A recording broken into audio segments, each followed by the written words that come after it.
هو من أصحاب رسول الله صلى الله عليه وآله، والذي حضر كربلاء في مثل هذا اليوم، يوم الأربعين، وإنما هو اليوم الذي مضى فيه 40 يوما على شهادة الإمام الحسين، وقد رجعت عائلته وأمامها زين العابدين إمامنا عليه السلام علي بن الحسين السجاد العليل المريض مع سيدتنا زينب وبقية عائلة الإمام الحسين من مسيرة السبي والأسر التي كانت طويلة من كربلاء إلى الكوفة ومن الكوفة إلى الشام، وأرادوا أن يرجعوا إلى مدينة جدهم رسول الله صلى الله عليه وآله، فاشتاقت زينب عليها السلام أن تجدد العهد مع سيد الشهداء، ولكنه تزوره في قبره وقد تركته خارجة من كربلاء جثة بلا رأس، وخيل الأعداء ترد جسده المبارك بحوافرها منادية: يا جداه يا رسول الله، صلى عليك مليك السماء، هذا حسينك بالعراء، محزوز الراس من القفا، مسلوب العمامة والردى، وبناتك سبايا، فإلى الله المشتكى، وإلى محمد المصطفى، وإلى علي المرتضى، وإلى فاطمة الزهراء. ولما رجعت قالت للدليل: مر بنا على طريق كربلاء، فلقد اشتقنا للحسين وأصحابه، نجدد العهد. ومن ذلك اليوم كل محب للإمام الحسين وكل سائر على خط ونهج الإمام الحسين الذي قال فيه رسول الله صلى الله عليه وآله: حسين مني وأنا من حسين، أحب الله من أحب حسينا. وإن لقتل الحسين عليه السلام حرارة في قلوب المؤمنين لن تبرد أبدا إلى يوم القيامة. الحسين سفينة النجاة ومصباح الهدى. كل محب للإمام الحسين سائر على نهجه يجدد العهد في زيارته في مثل هذا اليوم، إن كانوا يزحفون إلى كربلاء كعبة العشاق، أو كانوا يسيرون، أو كانوا يتوجهون بالزيارة من مكانهم. حضوركم في مثل هذا المجلس، وخصوصا عند سماحة هذا السيد العزيز مع عائلته الكريمة الذين يمثلون وجود أهل البيت فينا بذريتهم الطيبة وبإحيائهم لأمر أجدادهم الطاهرين سلام الله عليهم أجمعين، ويجمعون الناس على محبتهم ومحبة محمد وآل محمد سفينة النجاة. إن شاء الله تعالى يعد مشاركة وكأنكم في كربلاء حاضرين. نستذكر قول جابر الأنصاري عندما جاء إلى كربلاء ووصل قبل وصول العائلة الكريمة للإمام الحسين، وكان معه غلامه عطا، يقول: لما وردنا كربلاء اغتسل جابر من نهر الفرات وارتدى بثوبين طاهرين، ونثر على بدنه شيئا من السعد، نوع من الطيب، ومشى خطوات، كبر الله، ذكر الله كثيرا حتى وصل إلى القبر الشريف. قال: يا عطية المسني القبر، وهو كان أعمى لذلك كان معذورا أن يحضر مع الإمام الحسين مع كونه من أصحابه. يقول: لما ألمسته القبر أغشي عليه، وهو حبيب الحسين، والذي كان متعودا الإمام الحسين أن يكون إلى جنبه وهو صغير. فلما أفاق وقال: رششت عليه شيئا من الماء، أفاق وقال وهو يحتضن القبر: يا حسين يا حسين يا حسين، نادى 3، ثم قال: حبيب لا يجيب حبيبه، وأنى لك بالجواب، وقد شخبت أوداجك على أثباجك، وفرق بين رأسك وبدنك. أشهد أنك ابن خير النبيين، وابن سيد الوصيين، وابن سليل الهدى، وخامس أصحاب الكسى أو العبا، وابن سيد النقباء، وابن فاطمة سيدة النساء،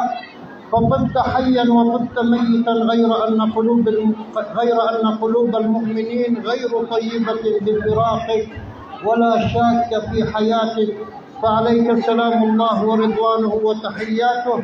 أشهد أنك مضيت على ما مضى عليه أخوك يحيى بن زكريا، ثم حول وجهه إلى الشهداء فقال: السلام عليكم يا أنصار الله وأنصار رسوله وأنصار أمير المؤمنين وأنصار فاطمة الزهراء وأنصار الحسن وأنصار الحسين.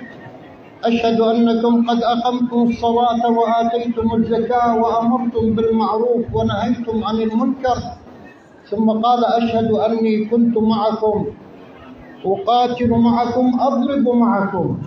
هذا الشهد الذي كنت أريد أن أخدمكم فيه متوجها في هذا المجلس. فقال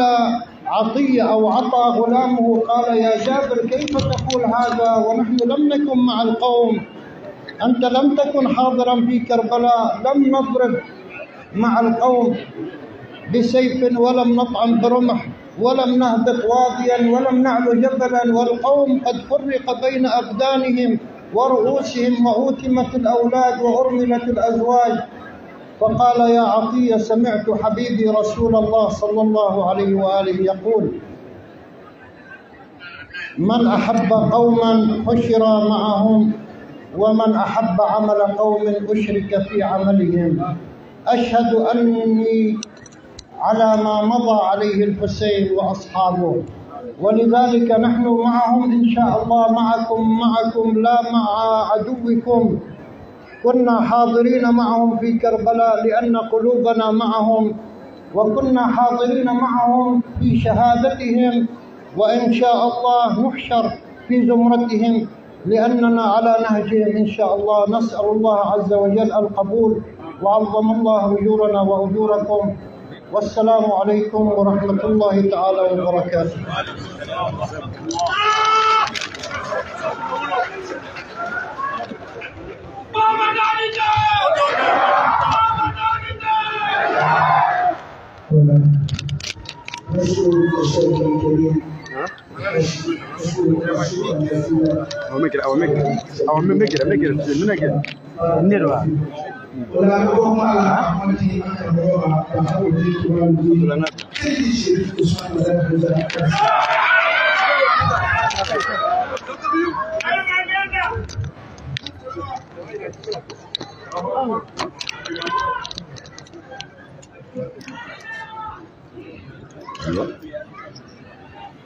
السلام عليكم ورحمة الله تعالى وبركاته.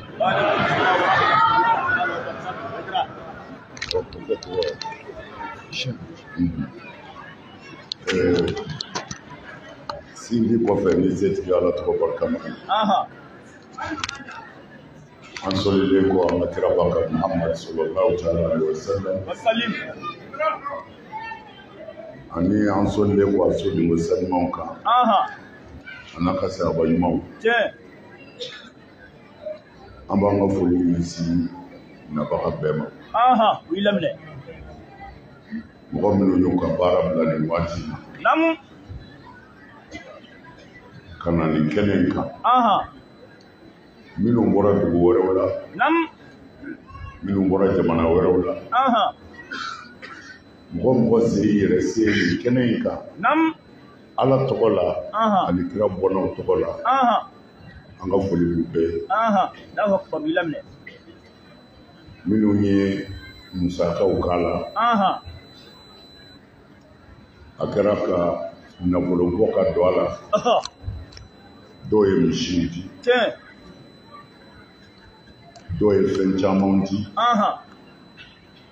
Dɔw yɛrɛ nana baara kɛ n'u farikolo ye. Nin bɛɛ sara bɛ Ala de bolo. N'i ye min kɛ nin na, I ni maa t'i ja la. Ayi, o tɛ kɛ. I b'a ye. I b'a ye. An bɛ kɛnɛ min kan. An bɛ an karamɔgɔ fo n'o ye Hisham ye. Ale nana fara an ka baara in na. An b'a fo k'a waleɲuman dɔn. aka ziyara ni aka fara an ka Hussein ka kula o kɔfɛ minnu yɛrɛ ye nin baara in sigi sen kan n'o ye an balakaw ye ka nin ko ninnu ta u bolo fila la k'u ka nafolo don a la ka sɔrɔ u yɛrɛ mako b'a la o sara bɛ Ala bolo man amila salihan falinafsi wa man asaa fa alayha wa ma rabbuka bi zalamin lil abid ni ye ɲuman kɛ i b'a k'i yɛrɛ de ni ye juguman yɛrɛ kɛ i b'a k'i yɛrɛ de la mais Ala tɛ mɔgɔ tɔɲɔ ayi o tɛ kɛ n y'a fɔ siɲɛ caman a y'a janto nin don ninnu na y'a fɔ a y'a janto nin kɛnɛ ninnu na a ye a janto kira bɔnnaw u ka ko la misiriw jɔra ni olu de ye an bɛ alikaba tawafu n'olu de mɔkɛ ka kuma ye a hinɛna ɲɔgɔn na ka kɛ silamɛ ye ni o denbaya in de ka kuma ye o la olu ka kan ka ye an ka filɛ yɔrɔ sɛbɛ la n bɛ fɛ ka mun fɔ Alakira sallallahu alaihi wasallam aw bɛɛ b'a dɔn Ala y'a lajarabi kira lajarabira kiraya kɔnɔ a lajarabira maaya fana kɔnɔ a lajarabira kiraya kɔnɔ ni kafiriw ka dekun ye ani silamɛ nafigiw ka dekun a tɔɔrɔ la fɔ don dɔ la a ko k'ale ti kira si dɔn min ka mɔgɔw ye tɔɔrɔ s'a ma ka tɛmɛ ale Muhamadu kan k'a t'o kira dɔn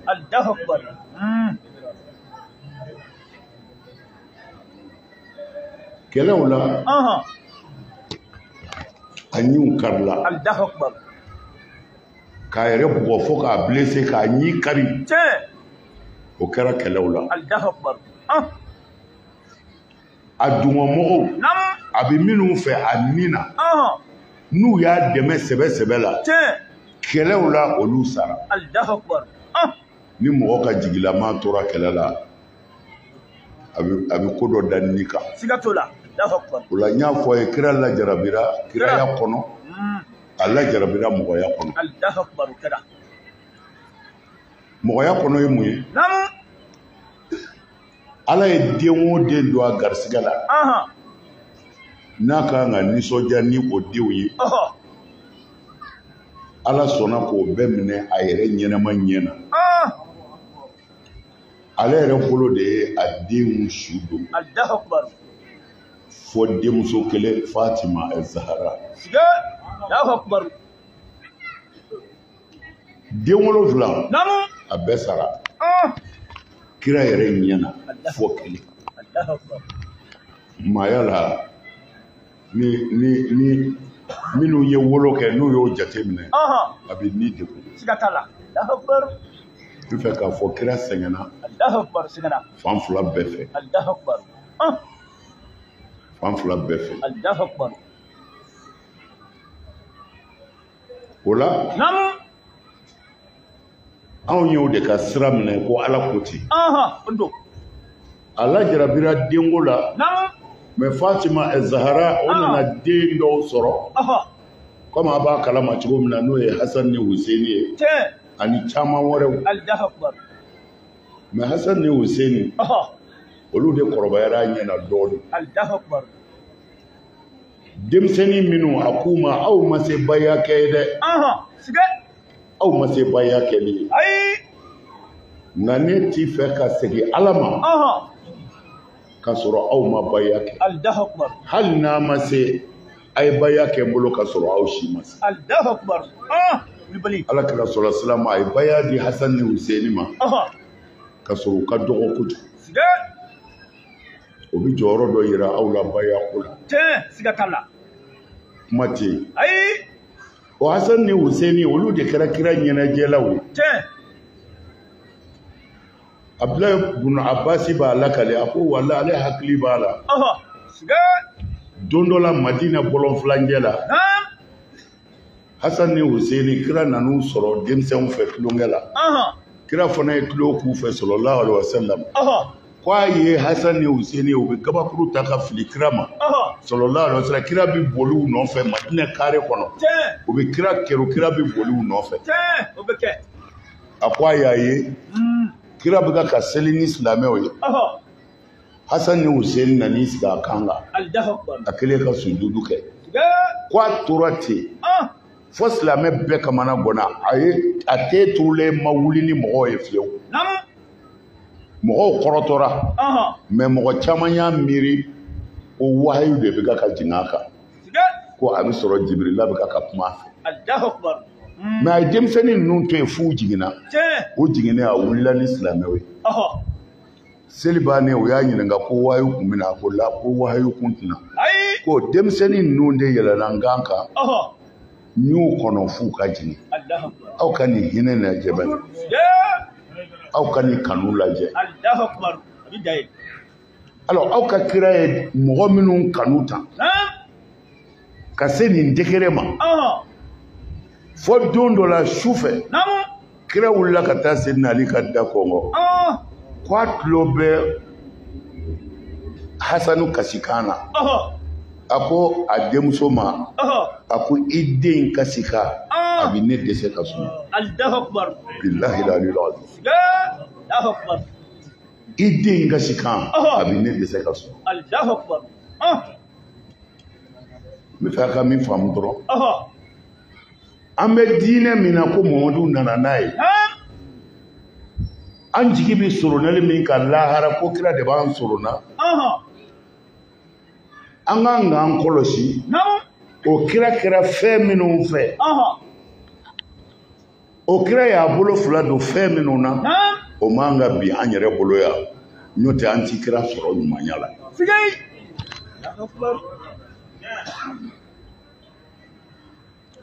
fo o man ɲɛ kira bɛ denmisɛnnin ninnu gɛrɛ a la cogo min na a y'a ye a jɛɲɔgɔn dɔw bɛ yen parce que n'i ko sahabaw dɔrɔn dɔw kɔnɔ bɛ boli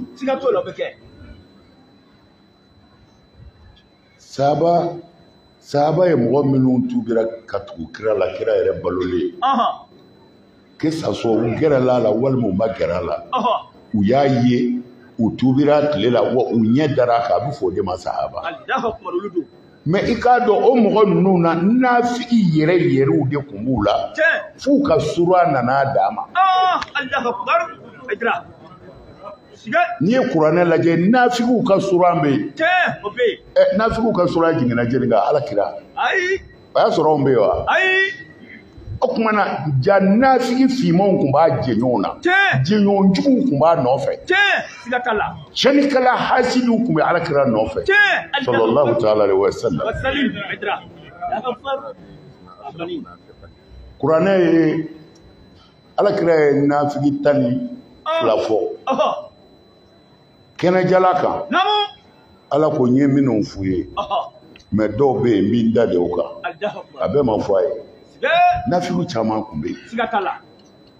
a bɛ faamu o nafigi ninnu na kira y'a kɔlɔsi a ka o sahaba dɔw la a bɛ denmisɛnnin ninnu gɛrɛ a la cogo min na o kelen bɛ ka dɔw dimi o don a ye Husaini kɔrɔta k'a jira mɔgɔw la a ko Husainun minni wa ana min Husain ahabba Allahu man ahabba Husaina a ko silamɛw ma a ko nin den in bɔra ne na a bɔra ne na kɔrɔ ye di ni ne de ye kira ye ko a bɛ ne bonya ni ne de ye kira ye ko a tugulen bɛ ne na ni ne de ye kira ye ko a dalen bɛ ne na wa nin bɔra ne na fɛn min bɔra kira la i bɛ kira min bonya n'i tɛ bagan wɛrɛ ye ko i k'o bonya ko Husaini bɔra ne na mais kira ma dan dɛ a ko ne yɛrɛ bɔra Huseini na Allahu akbar Kulibali Allahu akbar Aïdara hali sini bigitigiw bɛ ka nin kɔrɔ ɲini siga t'o la bɛɛ y'i ta fɔ bɛɛ bɛ ka k'i ta fɔ si tɛ ni si ta tɛ kelen ye a bɛɛ ye tiɲɛ Allahu akbar o ye tiɲɛ Aïdara a bɛɛ ye tiɲɛ Allahu akbar n bɛ fɛ ka mun fɔ a ka kira ye mɔgɔ minnu kanu ta a ka kira kɛra mɔgɔ minnu fɛ tan ka tila k'u yira ko a ka k'u fɛ olu ka ko man ka tɛmɛ anw ɲinɛ ma o tɛ kɛ mais silamɛw jalakilen tɛ ko dɔw de bɛ silamɛya kɔnɔ a bɛɛ ɲɛ tɛ se ka fɔ mais fɛn dɔw bɛ yen pour que hakili k'a taasira sɔrɔ an bɛ to ka a kelen kelenninw fɔ o bɛ kɛ munna nin y'aw bolo ko kura ye bi munna Allahu akbar Aïdara Allahu akbar munna nin ma fɔ aw ye ka kɔrɔ Allahu akbar a fɔ kuma mɛnna dɛ siga t'o la a ma walanwala de ye a ma walanwala yɔrɔ de sɔrɔ Allahu akbar n'o tɛ k'a fɔ a ye sirifuw bonya maa o maa wolola hali ni si bɛ san 100 la i y'o mɛn siga t'o la o bɛ kɛnɛ kan kuma t'o nɔfɛ mais munna a ma walanwala Allahu akbar parce que fo a k'a dɔn alakira sallallahu alaihi wasallam a fatulen alakira fatulen parce que a siranna quoi a yɛrɛ y'a dɔn tigitigi ko bɛ n kɔfɛ o tɛ wahayu ko ye dɛ Jibirila tɛna n'o ye dɛ wallahi mɔgɔ jɛɲɔgɔnw i ni maa o maa gɛrɛla ɲɔgɔn na n'a bɛ baara kɛ ɲɔgɔn fɛ bugurida tɛ dɛ min bɛ sɔn min ma min tɛ sɔn min ma i y'a dɔn i jɛɲɔgɔn bɛ yen u n'i ka surun kosɛbɛ mais dɔ n'i ma zuru ka s'o ma mais wallahi ni saya sudali la i b'i denw kalifa o de ma siga t'a la Zamzami min tun bɛ kira ɲɛ kɔfɛ kira tun b'a dɔn Jibirila t'a fɔ a ye dɛ i b'i ka mɔgɔw dɔn mɔgɔ b'i ka mɔgɔw dɔn o bɛ dɔn Allahu akbar Aïdara o de la a kumana somɔgɔw ka kojugu Allahu akbar a bɛ fatu don min na mɔgɔw korila yɛrɛ u y'a tɛgɛ minɛ de Seydina Ali a bolo kelen dalen bɛ o kan na Fadlu Ibn Abbas a m'a dɔn Fadlu jumɛn don a bolo dalen bɛ o kelen kan na u y'a sɛnsɛn ka na n'a ye misiri kɔnɔ